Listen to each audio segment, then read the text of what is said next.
Welcome back दोस्तों। कुछ दिन पहले SEBI जो कि गवर्नमेंट की रेगुलेटिंग बॉडी है, उसका एक सर्वे प्रकाशित हुआ था। सर्वे में बेसिकली लोग कहाँ अपनी सेविंग्स इन्वेस्ट करना ज़्यादा पसंद करते हैं उसके बारे में लिखा गया था।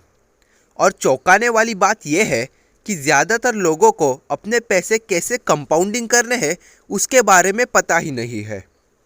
तो आज के वीडियो में हम एक आसान, टेक्निकल और रियल लाइफ एग्जांपल्स के बारे में जानेंगे, जिससे आपको एक क्लियर आइडिया आ जाएगा कि इन्वेस्टमेंट्स कहाँ करनी है।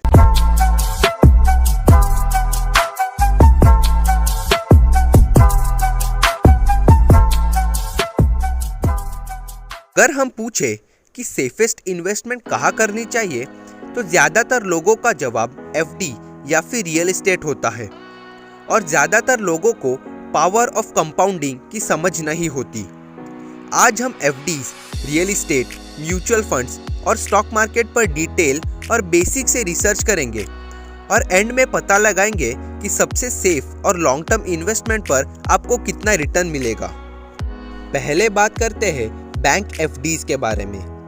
बैंक्स आपको ज़्यादा से ज़्यादा 5 से 5.5% तक का रिटर्न देती है, जो कि बहुत कम है। समझिए, अगर आपने 5.5% इंटरेस्ट के हिसाब से 1 लाख का इन्वेस्टमेंट किया, वो भी 5 साल के लिए, तो आपका इंटरेस्ट अमाउंट 5 सालों के बाद 31,407 रुपीज़ होता है। इस हिसाब से अगर आपने 10 साल का इन्वेस्टमेंट किया तो इंटरेस्ट गेन 72,677 रुपीज़ होता है।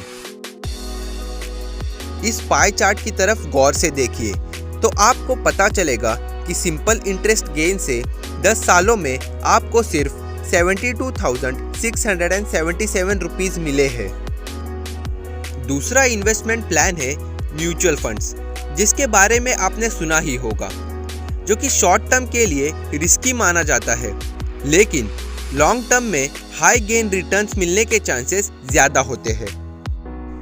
म्यूचुअल फंड्स के काम करने के तरीके को हम एक उदाहरण से समझते हैं। समझ लीजिए, एक बास्केट है, उसमें आपने कुछ एप्पल्स, मैंगोज, ऑरेंजेस रख लिए हैं। मतलब अगर आपको अपने फ्रूट्स एंजॉय करने हैं तो आपके पास वैरायटीज़ है। वैसे ही म्यूचुअल फंड्स मतलब एक बास्केट है, जहां आप health sector, oil gas sector, IT sectors के बड़े कंपनीज के शेयर्स में इन्वेस्ट करते हैं। मतलब अगर एक कंपनी लॉस में चली गई तो भी आप दूसरी कंपनीज के प्रॉफिट्स को एंजॉय कर सकते हो। सबसे पहले हम वन टाइम इन्वेस्टमेंट प्लान की बात करते हैं।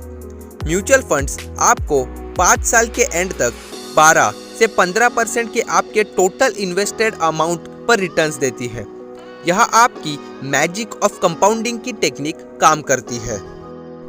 कंपाउंडिंग को हम एक आसान तरीके से समझते हैं, क्योंकि स्कूल में हमें सिर्फ फॉर्मूले पढ़ाने के अलावा और कुछ नहीं सिखाया गया। लेकिन यहाँ एक उदाहरण से समझते हैं।